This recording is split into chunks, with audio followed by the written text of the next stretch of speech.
The topic of this unit is on direct marketing. But first, I thought it'd be fun to just take a look at what a company in Germany does with their trucks to promote different products and services. Here's Pepsi. This is promoting an aquarium exhibit. The truck looks like the aquarium. How cool is that? I don't read German, so I don't have the slightest idea what this says. If you know, please let me know. But it's the back of the truck painted to look like the front of the truck that's backing up. Here's the truck that looks like a canvas bag. Here's Pringles hot and spicy, and the truck is burned up. And finally, here's one promoting a library. Fun stuff to look at. But let's get on with today's topic. We're going to talk about direct marketing. But before I do that, I want to share something that Sears has done recently, kind of a unique direct marketing angle that they have. But first, let's talk about Sears in general, just a moment. Sears, of course, a very old, established department and general goods store, been around for well over 100 years, and it used to be America's general store. No matter where you lived, you could purchase something at a Sears, or you could have it shipped to you via rail or some other means. They sold houses, they sold dry goods, they sold clothing, all kinds of things. In recent years, however, Sears has kind of lost its way a little bit. Kind of become lost in the sea of all the other stores and things that are out there.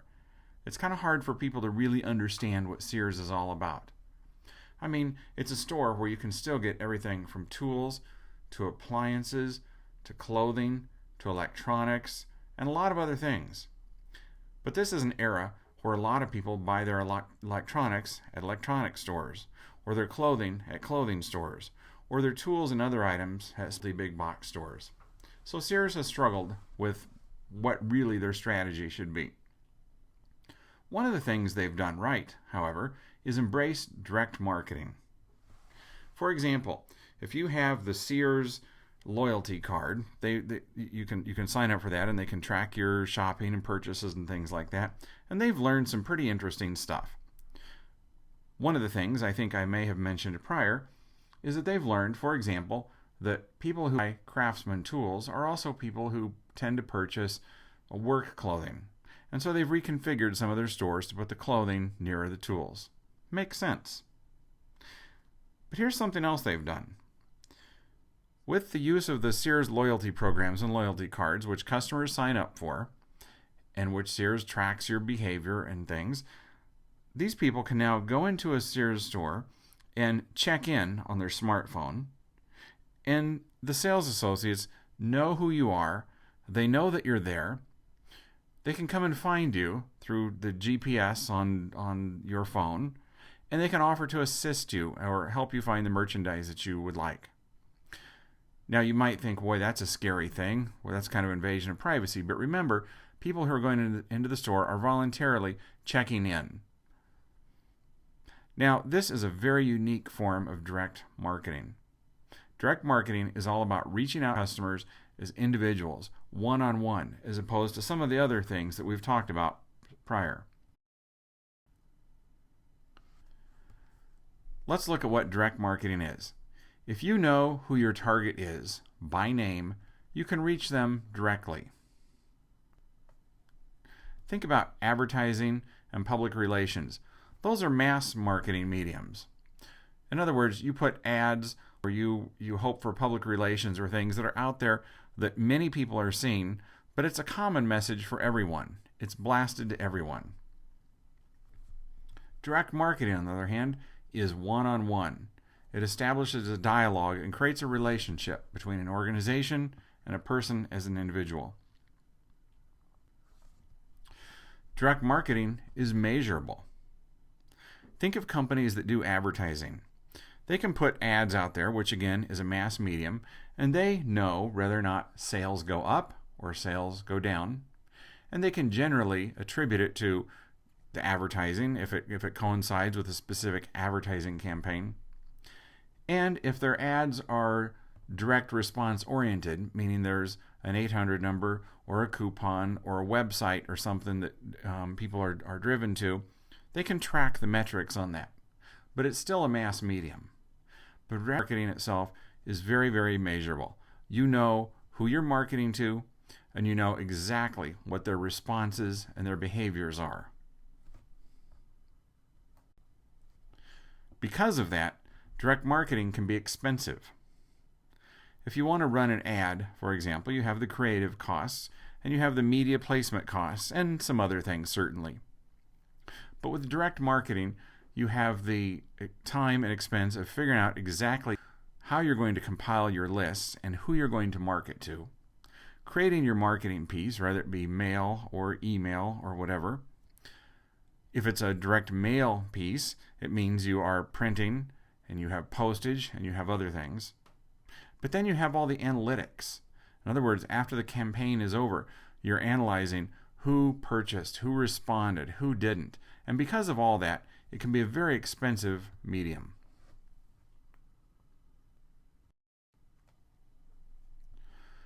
Now, one of the first things to think about in direct marketing is where are you going to get your names? There are really two ways that you can do it. One method is a house list. This is a list of names that you gather and compile on your own. So one example might be if you're a company that's already done some marketing and has some customers, you can figure out who your past customers are, and perhaps those might be good prospects for future marketing efforts. Or you can ask for referrals. Or you can get customers to sign up for things. They can sign up on lists, or some small businesses collect business cards and things like that. Or you can ask around. But the point is, you're compiling the list yourself. You're figuring out who you're going to market to and putting that together from information that you already have or that you can get through referrals or through other people providing you the information.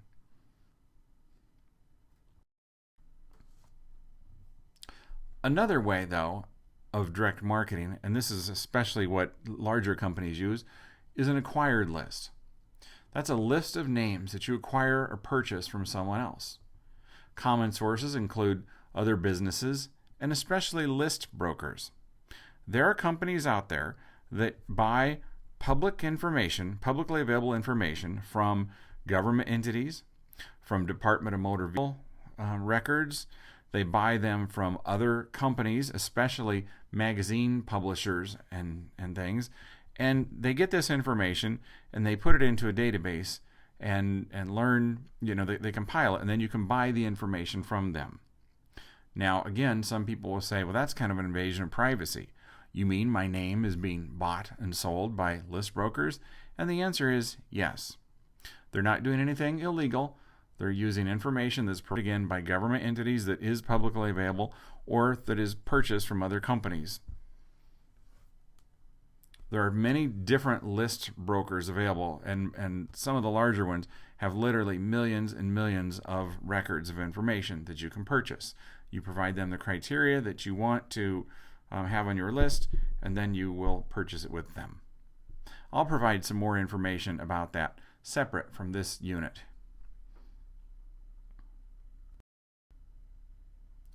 Direct marketing includes things like catalogs. Now, I can remember when the internet was first coming out, and a lot of people said this is the death of catalogs. Everything will be online. Who will need printed catalogs anymore? However, what people have found is that catalogs are a very popular way of driving people to internet sites or to your 800 numbers or other ways of ordering. In other words, instead of placing catalogs now coexist with the internet and other online efforts that organizations have. One of the big expenses of catalog direct marketing is postage costs. Every time the United States Postal Service talks about increasing rates, it's usually your big marketers and your catalog companies and your other companies that send a lot of mail that get very concerned. If postage price goes up a penny and you mail out 1 million catalogs a month or quarter or whatever, that's a tremendous expense. Another form of direct marketing is letters. it's mail, excuse me, which can include letters, postcards, and other things. So they're things sent directly to you in the mail, but not of the catalog variety. These are very common among credit card companies, insurance companies, financial services, and a lot of other organizations. Think of things that you get in the mail. Now, interestingly enough, when you get things in the mail that's not relevant to you, it doesn't speak to you well, we tend to think of it as junk mail. But when we receive things that spark our interest and that we take a look at, oftentimes those are the things that we do have some sort of an interest in, and it doesn't seem like junk mail. It's only junk mail if it has no relevance to you. Towards the end of this presentation, I'll share some information about direct mail because that's something that I've got quite a bit of experience with. And direct marketing also includes email solicitations. So think of things that other organizations, that other companies send you that show up in your email. Sometimes there are things that you have signed up for or subscribed for. For example, if you're in a loyalty club or have opted into a electronic newsletter from a various organization. But other times it is organizations that have purchased your email list from data available and is just sending things to you like they would through the mail. Oftentimes we consider things like that spam. But again, when direct marketing is relevant to you, we usually don't view it that way.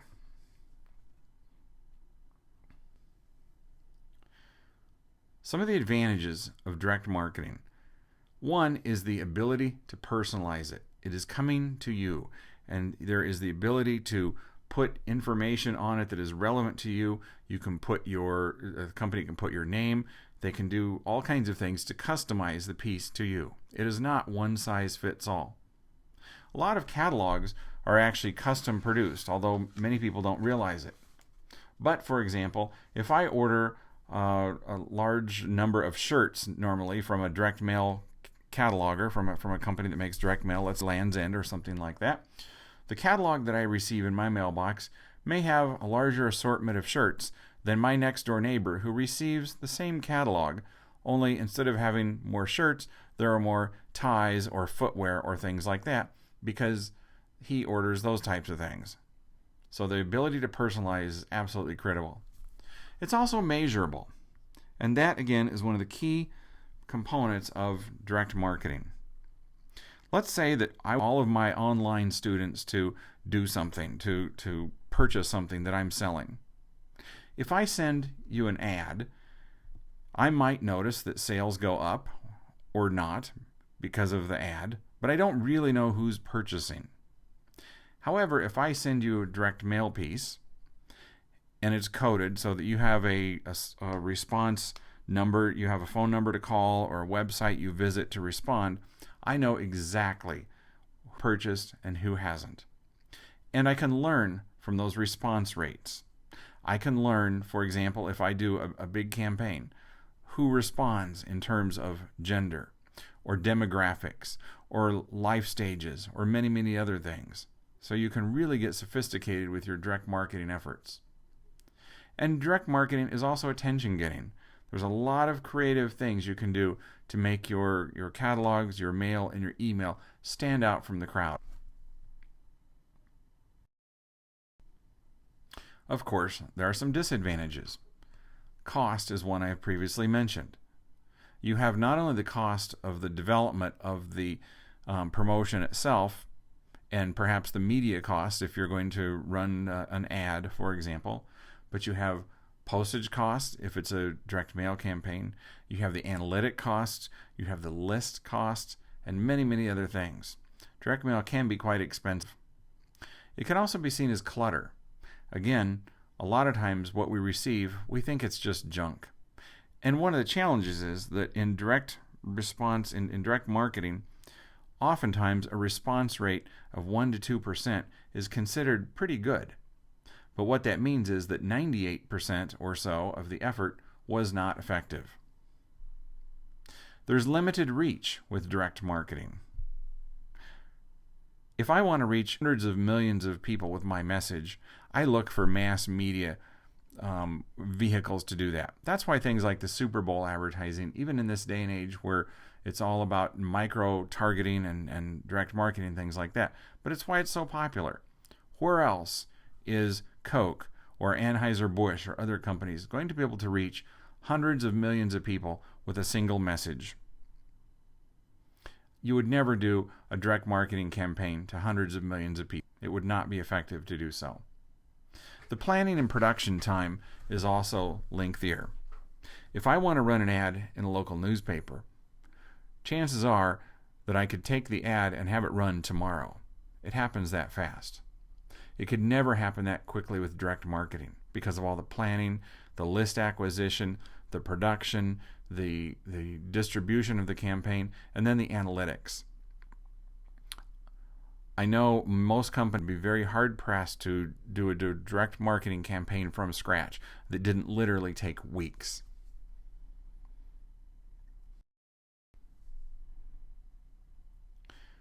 There are certainly a lot of challenges and opportunities with direct marketing.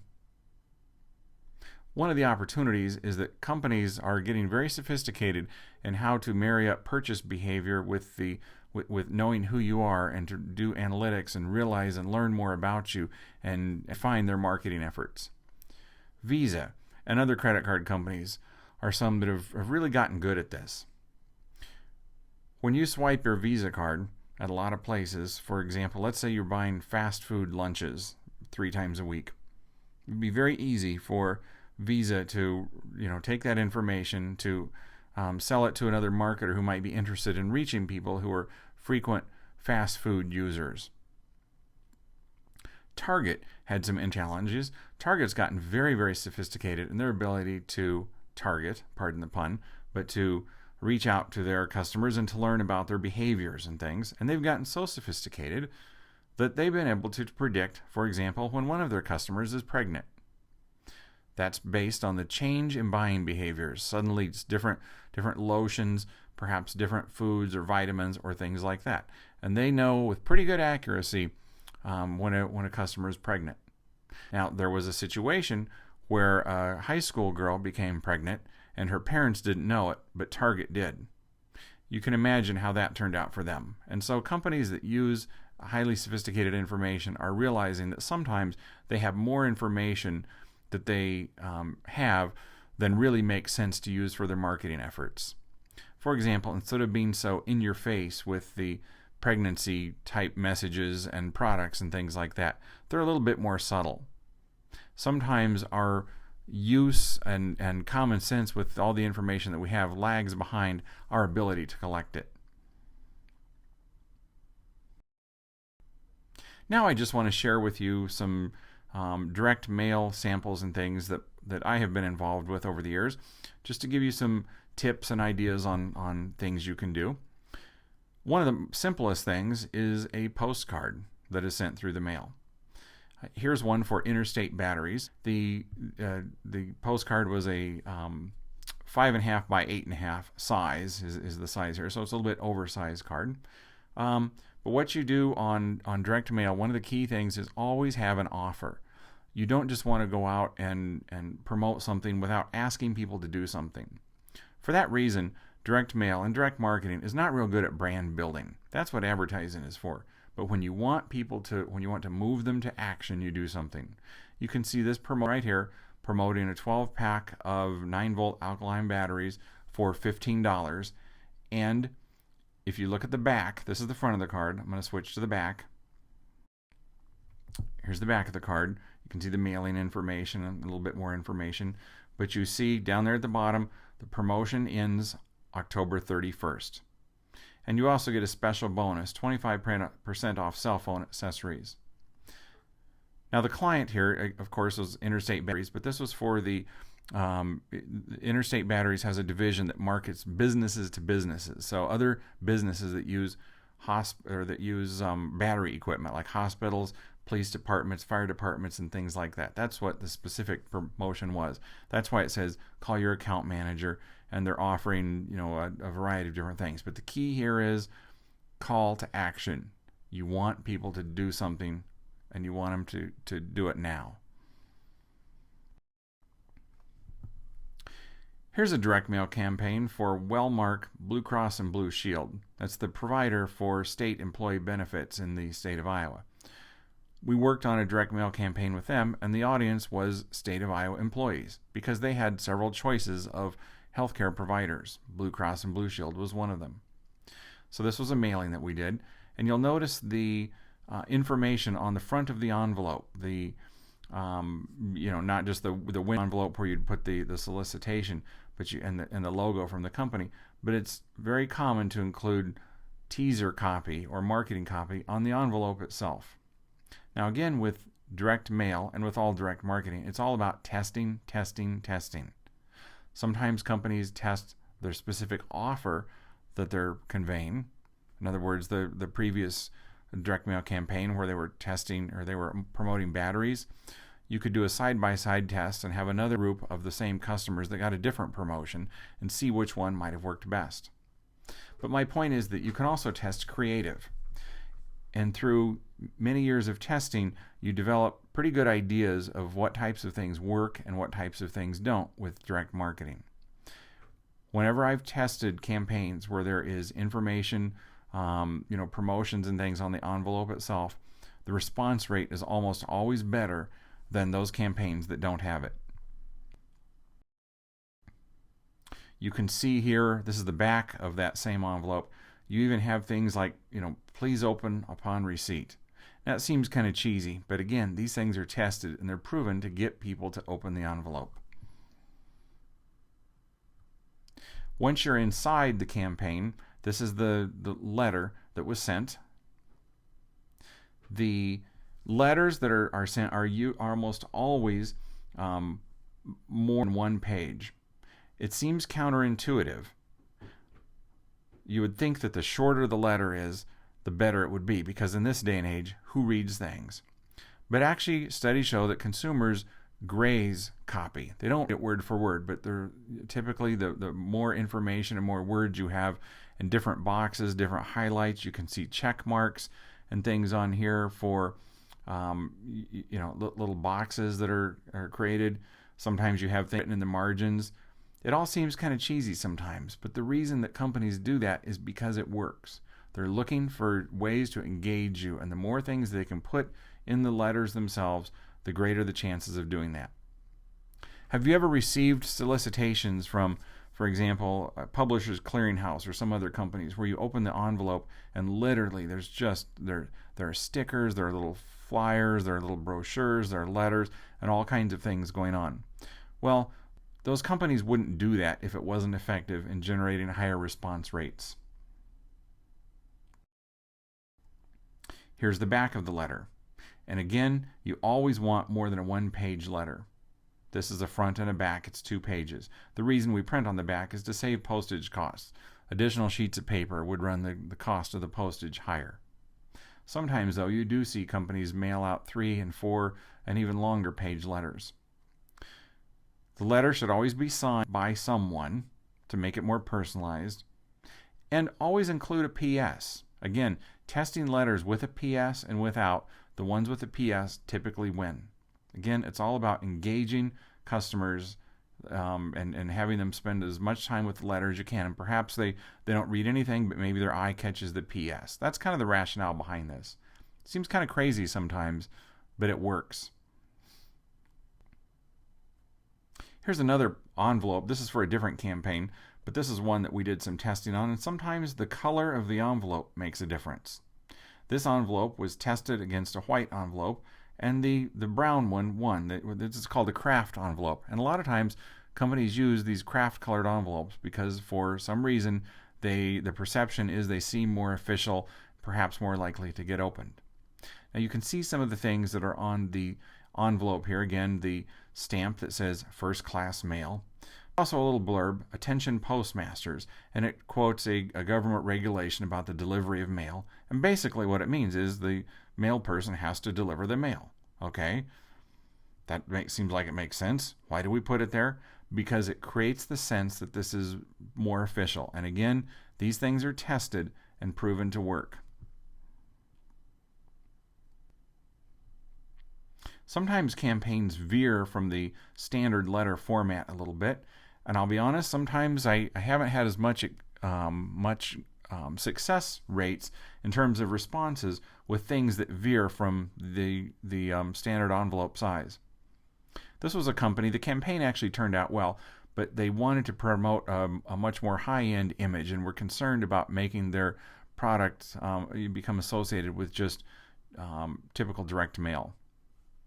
You see there's a window envelope wasn't used, which increased the printing and costs a little bit, because when you use a window envelope, you don't have to worry that the wrong letter can get down in the wrong envelope. But as soon as you do something like this, you have to realize, okay, there's another step in your production process. You have to make sure that you match up the letters with the envelope. The more things you have like that, the more chances are that something could go wrong along the way. This campaign turned out okay for them, but I think it would have been more effective had they stuck with the regular direct marketing format. Here on the inside was their offer. It was calling for a free gift, which is sometimes things you do in direct marketing. You want people to respond, and sometimes the offer of a free gift or something like that can get more people to respond. That's why you see things like this that are used. I had a client one time, I don't have the sample here, but they wanted to promote a very, very high-end financial product because that was, they thought, most fitting with their brand. I wasn't convinced that would work, but we did a test. So we took the list that we were mailing to and we divided it and sent some the very high-end offer and others the more traditional direct mail stuff. When I say high-end, this campaign, it looked somewhat like a wedding invitation. Very nice paper, very, very nice, nicely written on the front. We actually hired people to handwrite the addresses on the envelopes instead of using printing. The client was convinced that the high-end one was going to pull best, and guess what? It didn't. The one that looked more like traditional direct mail outpulled by 2 to 1. Some of this could be because of the people that respond to direct marketing just have different attributes and things like that. Perhaps people that would want the high-end type things, maybe those aren't people that respond to direct mail. That could be what it is. All I can tell you is that in my experience, direct mail can be very, very counterintuitive. The other thing I mentioned is response rates. When you just purchase a list and you have no affiliation with the people that you're sending out, 1 to 2% response rate is considered good. If, however, you're mailing to existing customers trying to get them to buy additional products, or others that have somehow relationships or some sort of affinity with you, you can usually expect response rates to be higher. I've done campaigns that fall into that category, and sometimes we'll achieve response rates of 30 to 40%, which is very effective. So that 1 to 2% is just a rule of thumb if you don't have any affiliation with the customers at all. There's a lot more I'd like to talk about on how to build a direct marketing list. That is contained elsewhere in this unit. Thank you.